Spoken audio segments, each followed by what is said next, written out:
Hoje a gente vai mergulhar em um dos pilares do direito penal brasileiro, o princípio da legalidade.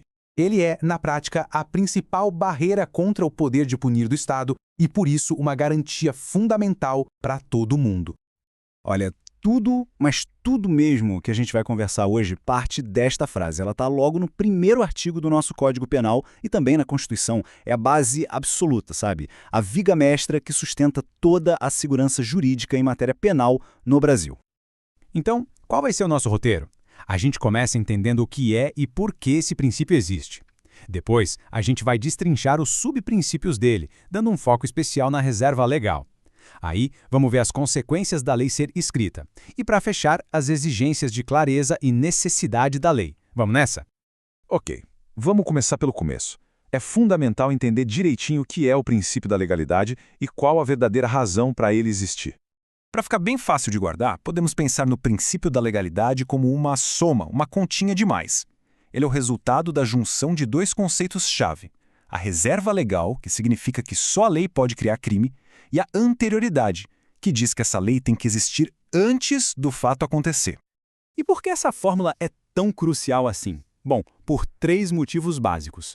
Primeiro, um fundamento político. Ele impede que o Estado saia punindo as pessoas de forma arbitrária, como bem entende. Segundo, um fundamento democrático. Ele garante que só os representantes do povo lá no Congresso possam criar leis penais. E por fim, um fundamento jurídico. Porque uma lei clara e que já existe serve como um aviso, sabe? Um recado claro do que não se pode fazer. Agora, vamos um pouquinho mais fundo. O princípio da legalidade não age sozinho. Ele se apoia em alguns outros princípios, que a gente chama de subprincípios, que dão a ele força em um sentido bem prático. São basicamente 3 pilares: a reserva legal, que determina que tipo de lei pode criar um crime, a anterioridade, que estabelece quando essa lei precisa existir, e a taxatividade, que define como essa lei deve ser escrita. Vamos ver cada um deles. Vamos dar um zoom agora no primeiro pilar e talvez o mais cheio de detalhes, a reserva legal. É aqui que muitas das grandes discussões jurídicas acontecem. O ponto central aqui é o seguinte: quando se fala em lei no direito penal, não é qualquer norma, não. Só podem criar crimes e definir penas as leis complementares ou as leis ordinárias, ou seja, aquelas que passam por todo o processo de discussão e votação no Congresso Nacional. E isso já puxa uma dúvida clássica, né? E as medidas provisórias? Aquelas que o presidente da República edita, elas podem mexer com matéria penal? Aqui a gente tem uma divisão bem clara de opiniões. A primeira corrente, que é a posição do Supremo Tribunal Federal, diz que sim, uma medida provisória até pode tratar de direito penal, mas com uma condição bem rígida: só se for para beneficiar o réu, nunca para criar um crime ou piorar a situação. Já uma segunda corrente, muito forte entre os constitucionalistas, defende que a proibição é total e absoluta. Certo. Então, se só a lei escrita e formal pode criar crimes, qual é o espaço que sobra para outras fontes do direito? Por exemplo, o costume, aquilo que a sociedade faz há muito tempo, ou a analogia.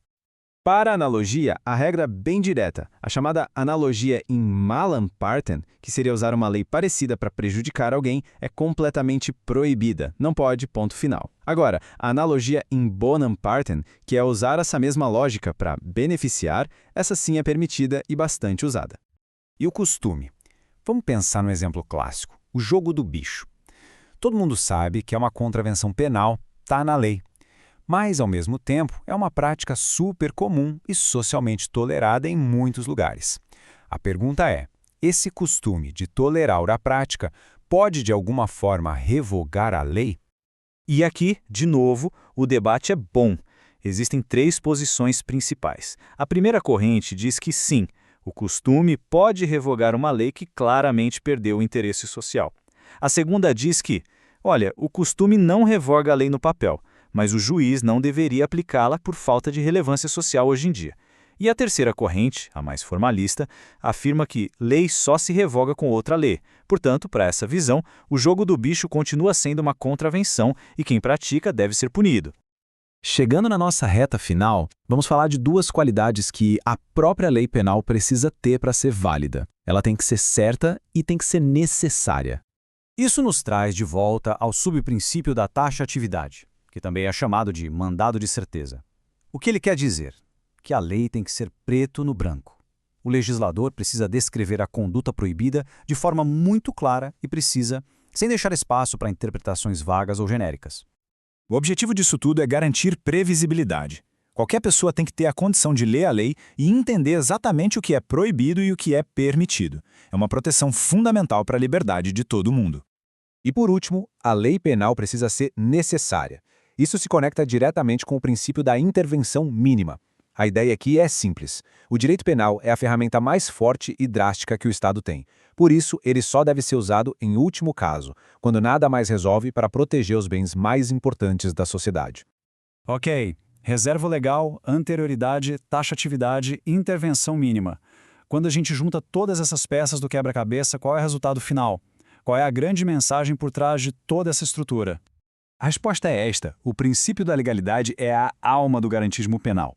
Ele é o grande mecanismo que a gente tem para limitar o poder de punir do Estado, para assegurar que a liberdade seja sempre a regra e a sua restrição seja uma exceção absoluta, sempre com base em uma lei que seja clara, que seja prévia e que seja justa.